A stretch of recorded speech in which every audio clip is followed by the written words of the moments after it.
ఏం లేదు వాస్తవం చెప్పాలంటే. ఇక కాకపోతే మరి మైక్ ఇచ్చిండ్రు కాబట్టి తప్పదు. అందుకని ఇటువంటి మీటింగ్లకు పోయినప్పుడు ముందే నా బిడ్డని అడుగుతా నేను ఏం మాట్లాడాలని. అడిగినప్పుడు నా బిడ్డ ఏం చెప్పిందంటే, ఫస్ట్ మాట్లాడేదంటేనేమో చాలామంది పెద్ద పెద్ద వక్తలు ఉన్నారు, నాకేం లేదని చెప్పి సప్పుడే కూర్చో అన్నది. మధ్యలో మాట్లాడేది ఉంటే నాకంటే ముందు మాట్లాడిన మా సత్యవతక్క మంచిగా మాట్లాడింది, నా తర్వాత మా హరీష్ అన్న మాట్లాడతాడు, ఇంకా బాగా మాట్లాడతాడు, కాబట్టి నాకు చెప్పేందుకు ఏం లేదని సప్పుడే కూర్చోను. మరి ఆఖరికి మాట్లాడేటట్టుంటే ఏం చేయాలని నేను అన్నా. నేను చెప్పాలనుకున్నంత వాళ్ళు చెప్పేసారు, నాకేం లేదు అని చెప్పి సప్పుడెక్క రమ్మని చెప్పింది. ఇలా నా బిడ్డ అమెరికా పోతుంది రాత్రి, కాబట్టి పోయి కలవాలి, ఎక్కువసేపు తీసుకోను, కేవలం ఒక 5 నిమిషాలు. ముందుగా పెద్దలు గౌరవనీయులు శాసన మండలిలో ప్రతిపక్ష నాయకులు కేసీఆర్ గారికి 2001వ సంవత్సరం నుంచి ఈ రోజు దాకా ఒక సోదరుడిగా అండగా ఉన్న పెద్దలు గౌరవనీయులు మసునాచారి గారికి, గౌరవనీయులైన మరి పెద్దలు మాజీ మంత్రివర్యులు మసునాచారి గారితో పాటు ఆనాడు పార్టీ వ్యవస్థాపకుల్లో ఒకరు, ఈరోజు ఇప్పటిదాకా అద్భుతంగా ఉద్విగ్నంగా మిమ్మల్ని అందరినీ కూడా మరి ఒక ట్రాన్స్లోకి తీసుకునే విధంగా ప్రసంగించిన గౌరవనీయులు పెద్దలు మాజీ మంత్రివర్యులు హరీష్ రావు గారు, కౌన్సిల్లో డిప్యూటీ చైర్మన్ పెద్దలు బండా ప్రకాష్ గారు, మా అక్క ఇప్పుడే ఒక్కసారి నిరాహార దీక్ష సందర్భంగా జరిగిన ఆనాటి పరిస్థితులను మా అందరికీ గుర్తు చేసిన శ్రీమతి సవితా ఇంద్రారెడ్డి గారు, మా అన్నగారు పెద్దలు मोहम्मद महमूद अली गारू, आप भी आजकल ज़बरदस्त तकरीर कर रहे हैं, आप पूरा मूड में आ गए, रिवेंज रेड्डी बोल दिया आज पहली बार.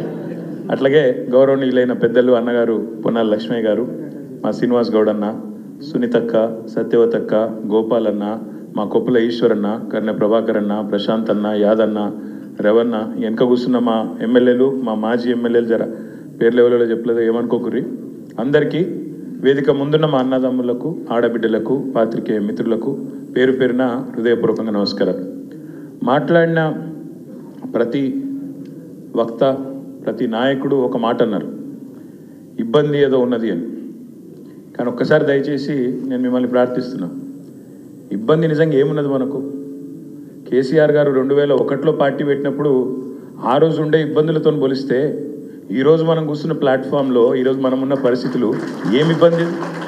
ఇది ఇబ్బందే కాదు, అదొక లొట్టపీస్ కేసు, వాడొక లొట్టపీస్ ముఖ్యమంత్రి, చేయగలిగేది ఏమీ లేదు, ఇబ్బంది లేదు, మన్ను లేదు. మీరు అనవసరంగా ఇబ్బంది అన్న మాట దయచేసి మీరు మాట్లాడకూడదు పబ్లిక్ వేదికల మీద. ఎందుకంటే ఇబ్బంది ఏముంది? కేసీఆర్ గారు ఆనాడు కడుపు మార్చుకొని తెలంగాణ వచ్చుడో కేసీఆర్ సచ్చుడో, తెలంగాణ జైత్రయాత్రనో కేసీఆర్ శవయాత్రనో అని కూర్చున్నాడు చూడు, గా ఇబ్బంది ముందుకి ఇది ఏమి ఇబ్బంది నాకు అర్థం కాదు. మా తమ్ముళ్ళు కేసీఆర్ గారు నిరాహార దీక్ష కూర్చున్నా నాకు యాదుకుంది, ఉస్మానియా యూనివర్సిటీలో మా తమ్ముడు సుమన్ కానీ, ఎర్రోల సీను కానీ, ఇంకా మిగతా విద్యార్థి నాయకులు వాళ్ళ ఈపులు విమానం మూత మోగినాయి, 56, 60 లాఠీ దెబ్బలు పడితే ఒక్కొక్కరిని ఈపు కాలిపోయింది, కమిలిపోయింది. గా ఇబ్బందుల ముందు ఇదేం ఇబ్బంది? ఒక సిరిపురం యాదయ్య, ఒక శ్రీకాంతాచారి ఒంటి మీద పెట్రోల్ పోసుకొని, మనము చిన్న సురుకంటితేనే అయ్యా అవ్వ అంటాం, ఒంటి మీద పెట్రోల్ పోసుకొని భగభగ మండుతుంటే వాళ్ళు పోలీసుల మీద కురికిన చూడు, ఆ ఇబ్బంది ముందుకి ఇదేమి ఇబ్బంది? ఇబ్బంది అనేది లేనే లేదు. నేను మళ్ళీ చెప్తున్నా, అదో లొట్టపీస్ కేసు, వాడొక లొట్టపీస్ ముఖ్యమంత్రి, పీకేదేమీ లేదు. కాబట్టి మీరెవరు ఆ మాట మాట్లాడవద్దు. ఇంకొక మాట కూడా నేను చెప్తా ఉన్నా, ఇబ్బంది అంటే కేసీఆర్ గారు పార్టీ పెట్టినాడు అగమ్య గోచరం, తెలంగాణ వస్తుందో రాదో తెలియదు, మజిల్ పవర్ లేదు, మనీ పవర్ లేదు, మీడియా పవర్ లేదు, తెలంగాణ సమాజం ఒక్కటిగా లేదు. అట్లాంటి పరిస్థితుల్లో, అగమ్య గోచరమైన పరిస్థితుల్లో ప్రజల కోసం, తెలంగాణ రాష్ట్రం కోసం తన జీవితాన్ని అంకితం చేసి ఆఖరికి సావు నోట్లో తలబెట్టి తెలంగాణ తెచ్చిన నాయకుడు కేసీఆర్. అట్లాంటి కేసీఆర్ తయారు చేసిన సైనికుడిగా, కేసీఆర్ రక్తం పంచుకొని పుట్టిన బిడ్డగా ఇది ఇబ్బంది కానే కాదు. మనం ఎవ్వరం కూడా బాధపడాల్సిన అవసరం లేదు. నేను మిమ్మల్ని కోరేది, ప్రార్థించేది ఒకటే, ఈరోజు రాష్ట్రంలో ఒక 3D పాలన నడుస్తున్నది. 3D ఏంటిదా? 3D. మొదటి డి డిసెప్షన్, డిసెప్షన్ అంటే మోసం. రెండవ డి డిస్ట్రాక్షన్ అంటే అటెన్షన్, మన అటెన్షన్ మళ్ళించుడు. మూడవ డి డిస్ట్రక్షన్, విధ్వంసం. ఈ 3 జరుగుతున్నాయి. డిసెప్షన్ అంటే ఏంది?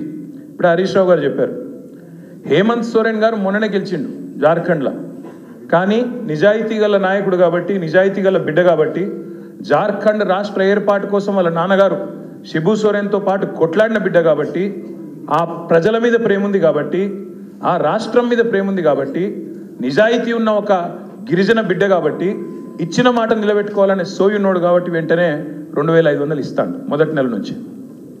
అది నిజాయితీ.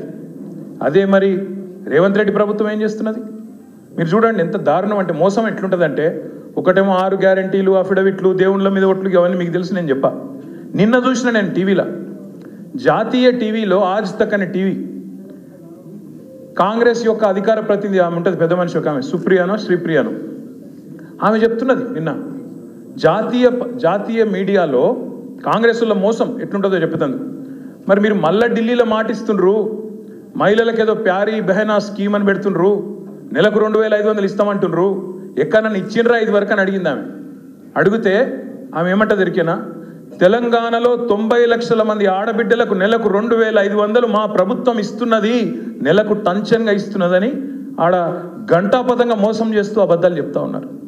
మరి ఇంతకంటే మోసం, ఇంతకంటే దగ ఉంటుందా? అంటే ఇక్కడ ఇయ్యనిది ఇచ్చినట్టు, ఉన్నది లేనట్టు, ఏదో ఒక ఊహాజనితమైన మోసపూరితమైన ప్రపంచ నిర్మాణం చేయడం. ఇక రెండవది విధ్వంసం. నిజంగా మనకున్న ఇబ్బంది ఏ పాటి ఇబ్బంది? ఇక్కడ హైదరాబాదితులు వచ్చి ఇల్లు కోల్పోతుంటే ఏడ్చిలు చూడు, వాళ్ళ ఇబ్బంది ముందు మనది ఏమి ఇబ్బంది? ఇవాళ లగచర్లలో రైతులు భూములు ఇవ్వకపోతే తీసుకుపోయి 40 రోజులు గిరిజన రైతులను జైల్లో పెట్టిన చూడు, వాళ్ళ ఇబ్బంది ముందు మనది ఏమి ఇబ్బంది? కాబట్టి ఇవాళ ఈ ప్లాట్ఫామ్లో మన పార్టీ 25వ సంవత్సరంలో అడుగు పెడుతున్న ఈ సంవత్సరంలో మనకి ఇదేం పెద్ద ఇబ్బంది కాదు. కేసులు అనేది అసలు ఇష్యూయే కాదు. మనం చేయవలసింది ఈరోజు ఒకటి, జనవరి 8వ తారీఖు ఈరోజు. ఇంకా సంవత్సరం మొత్తం మనం ముంగటుంది. ఇంకా 360 రోజులు, దాదాపు 358 రోజులు మనం ముంగటున్నాయి. ఈ 350 రోజులు మనం చేయాల్సిన పనుల్లో ఒకటే, రైతు భరోసా విషయంలో రేవంత్ రెడ్డి చేస్తున్న మోసాన్ని ప్రతి రైతుకు అర్థమయ్యే విధంగా అరటి పండు ఒలిచి నోట్లో పెట్టినంత మంచి సులువుగా ఇంటింటికి, గల్లి గల్లికి, గడప గడపకు పోయి రైతులకు జరుగుతున్న మోసం చెప్పాలి. ఎట్లా రేవంత్ రెడ్డి ప్రభుత్వం ఒక్కొక్క ఎకరానికి 17,500 రూపాయలు రైతులకు బాకీ ఉన్నదో బరాబర్ చెప్పాలి. 2 సార్లు అసలు రేవంత్ రెడ్డి ప్రభుత్వం వచ్చిన తర్వాత ₹1 కూడా రైతు బంధు ఇయ్యలే, ఒక్క పైసా కూడా ఇయ్యలే. అది వరకు హరీష్ రావు గారు ఫైనాన్స్ మినిస్టర్గా మొత్తం మనం పైసా కూడబెట్టి ఎన్నికలకు ముందు రైతు బంధు వేద్దామని చెప్పి 7,600 మనం ఖజానాలో పెడితే ఉత్తరం రాసి ఆపిండు రేవంత్ రెడ్డి. ఎలక్షన్ కమిషన్కు ఉత్తరం రాసిండు, రైతు బంధు ఇస్తే ఓట్లు ప్రభావితం అయితే ఇయ్యద్దు అని. అప్పుడు ఎలక్షన్ కమిషన్ ఆపింది. అదే పైసలు మనం కూడబెట్టిన పైసలు, మన ప్రభుత్వంలో మనం ట్రెజరీలో పెట్టిన పైసలు 4 నెలలు సతాయించి నాట్లు వేసేటప్పుడు పడాల్సిన పైసలు ఓట్లు వేసేటప్పుడు వేసిండు ఎలక్షన్లలో. అది తప్ప ₹1 కూడా రైతుకి ఇచ్చింది లేదు. ఇక రుణమాఫీ విషయం మీకు తెలుసు. రుణమాఫీ అంత మోసం, ప్రతి దేవుని మీద ఒట్లు పెట్టిండు, కనబడ్డ దేవుళ్ళందరి మీద ఒట్లు పెట్టిండు, కానీ ఇంతవరకు రుణమాఫీ కాలే. మొన్న అసెంబ్లీలో అడిగిన నేను, పోదాంపా మరి మీకు కొండారెడ్డిపల్లె పోదామా, కొడంగల్ పోదామా, ఒక్క దగ్గర నన్న 100% రుణమాఫీ అయిందని చెప్పి రైతులు చెప్తే రాజకీయ సన్యాసం తీసుకొని రాజీనామా చేసి ఆడికెళ్ళి పోతామని చెప్పినాం. కానీ కుయ్యి లేదు, కయ్యి లేదు. ఎందుకంటే ఆయనకు కూడా తెలుసు, పోని పాపం ఆ పార్టీలోకి అబద్ధాలు చెప్పుట్ల ట్రైనింగ్ అన్న చక్కగా ఇచ్చినట్టు అది కూడా ఇవ్వలేదు. ఒక ఎమ్మెల్యే లేచిండు పెద్దపల్లి, ఆయన లేచి మీరు రాండ్రి ఇప్పుడే పోదాం, మా పెద్దపల్లిలో 60% 70% అయిందని చెప్పిండు. మేము చెప్పింది గదేరా నాయన, మొత్తం కాలేదు, ఇదేమేం చెప్పింది మీ ముఖ్యమంత్రి 100 అంటుడు, నువ్వు 60 అంటూ నువ్వు కింద పోతే చారాన కాలే, సిగ్గు లేకుండా మాట్లాడుతుండే మళ్ళీ సపరేట్గా నోరు మూసుకొని కూర్చున్నారు. ఈ మోసం చెప్పాలి. రుణమాఫీ ఏమైంది, రైతు భరోసా ఏమైంది, కౌలు రైతులను కలవరిచ్చిండప్పుడు. కౌలు రైతులు 22 లక్షల మందికి ఉత్తరం రాస్తున్నా, కేసీఆర్ ఇస్తలేడు మీకు, నేను ఇస్తా అన్నావు, ఏమైంది అని అడగాలి. ఇది మర్చిపోని కేసు. ఈ కేసు నేను కొట్లాడతా, మనకు మంచి లాయర్లు ఉన్నారు, జోర్దార్ లీగల్ సెల్ ఉన్నది, ఆ కేసు సంగతి మేము చూసుకుంటాం. మీరు దాని గురించి మర్చిపోండి, దాని గురించి ఆందోళన చేయాల్సిన అవసరమో బాధపడాల్సిన అవసరమో లేనే లేదు. మీరు చేయవలసింది, మనం చేయవలసింది బీఆర్ఎస్ పార్టీగా తెలంగాణ ప్రజలకు ఒక రక్షణ కవచంలాగా నిలబడి ఈ సంవత్సరం మొత్తం ఈ మోసపూరిత కాంగ్రెస్ ప్రభుత్వం యొక్క భరతం పట్టే విధంగా ముందుకు పోదాం. కౌలు రైతుల గురించి మాట్లాడదాం, రైతు కూలీల గురించి మాట్లాడదాం, రైతన్నలకు జరుగుతున్న మోసం, రైతు భరోసా విషయంలో 15,000 అని చెప్పి, వరంగల్లో రైతు డిక్లరేషన్ అని చెప్పి, నువ్వు చెప్తే నమ్ముతలేరని చెప్పి రాహుల్ గాంధీని తీసుకొచ్చి, ప్రియాంక గాంధీని తీసుకొచ్చి, వాళ్ళ నోటమ్మడ కూడా అబద్ధాలు చెప్పించి ఇవాళ గొంతు కోసినావు కదా రైతులది, దాని గురించి మాట్లాడదాం. ఉద్యోగస్తులకు ఇవాళ భూమితోని సంబంధం కట్ చేస్తున్నావు. ఉద్యోగస్తుడైతే ఆయన కట్ చేయన్న వెంటనే రైతు బంధు, ఆయన మరి రైతు బిడ్డ కాదా? రైతు బిడ్డకు రైతుతోని భూమితో సంబంధం కట్ చేస్తావా? వాళ్ళ అమ్మనో నాయననో చేస్తున్నారు వ్యవసాయం, నీకేం నచ్చింది? కట్ చేస్తా అంటాడు. రుణమాఫీ ఇవాళ ఎక్కడ కూడా ఏ ఊరికన్నా పోదాం, చారాననో 30 పైసలు అయింది, ఇంకా 70 పైసలు బాకీ ఉన్నాడు, చేస్తలేడు. అందులో కూడా మళ్ళీ కటింగ్లు పెడుతున్నాడు. ఉద్యోగులకు పిఆర్సీ లేదు. ఇప్పుడే నేను చూసిన ఇక్కడికి వచ్చినప్పుడు నేను హరీష్ రావు గారు ఒక ఏఎస్ఐ మహబూబ్నగర్, ఆయన పేరేందో సాదిక్ ఖాన్ ఏదో ఉంది, కాన్సెప్ట్ సాదిక్ అలీ, ఆయన ఇప్పుడే ఒక వీడియో పెట్టిండు. పాపం రిటైర్ అయిందట, 8 నెలలు అయిందట, బుడ్డ పైస వస్తలేదు, పెన్షన్ వస్తలేదు, సత్యపిక్తున్నా, నేను పోతున్నా, రేవంత్ రెడ్డికి వీడియో పెడుతున్నా అని చెప్పి ఆత్మహత్య చేసుకుంటున్నాను ఇప్పుడే వీడియో పెట్టిండు. ఒక ఇట్లాంటి పరిస్థితి ఇలా పెన్షనర్ల పరిస్థితి గది, ఉద్యోగుల పరిస్థితి గిది. మళ్ళా ఇవాళ అన్నీ ఉండగానట మీదికి వెళ్ళి ఒక్క అమలు చేసింది లేదు ఒక్క హామీ. ఇప్పుడు హరీష్ రావు గారు ఒక మంచి మాట చెప్పినారు, అప్పులు అప్పులు అప్పులు అని తప్పుడు కూతలు కూర్చిండు. ఒక గది చెప్దాం, అప్పుల పేరిట చేసిన తప్పుడు ప్రచారం ఆనాడు మేడిగడ్డకు పర్రే పడ్డది అన్నాడు. మేడిగడ్డకు పర్రే, నేను మొన్న చెప్పినా మళ్ళీ చెప్తున్నా, మేడిగడ్డ ఈరోజు ఒక పెద్ద భూకంపం వస్తే కూడా తట్టుకొని బ్రహ్మాండంగా నిలబడ్డది. 28 లక్షల క్యూసెక్కుల వరద వస్తే కూడా తట్టుకొని నిలబడ్డది. ఇవాళ పడ్డది పర్రె మేడిగడ్డకు కాదు, నీ పుర్రెకు పడ్డది. నీకు బుద్ధి లేదు, నీకు ప్రభుత్వం నడుపుడు చేతనైతే లేదు, దాన్ని రిపేర్ చేసి యాసంగికి నీళ్ళు ఇచ్చే తెలివి లేదు. దాని మీద మాట్లాడదాం. యాసంగి పంటకు రైతులకు చివరికి అటు కిందికి కోదాడకు, సూర్యాపేటకు, తుంగతుర్తికి, మా డోర్నకల్కు అక్కడికి నీళ్ళు వస్తలేవన్న మాట గది మాట్లాడదాం. అంతేగాని ఈ కేసు దీని గురించి ఏందో ఆందోళన, దీని గురించి ఇబ్బంది ఏమీ లేదు. బ్రహ్మాండంగా కొట్లాడదాం, సుప్రీంకోర్టుకు పోదాం, ఇంకో కోర్టుకు పోదాం. మనం తప్పు చేయలేదు, తప్పు చేయనప్పుడు ఎవ్వడికి భయపడే అవసరం లేదు. బరాబర్ న్యాయ పోరాటం చేద్దాం. హైదరాబాద్ ప్రతిష్ట పెంచడానికి, తెలంగాణ ప్రతిష్ట అంతర్జాతీయంగా ఇనుమడింపజేయడానికి ప్రయత్నం చేసినాం తప్ప ఒక రూపాయో అర పైసనో ఇందులో అవినీతి లేనే లేదు. కాబట్టి ఎవ్వరు ఏమన్నా మీరు పట్టించుకునే అక్కర్లేదు.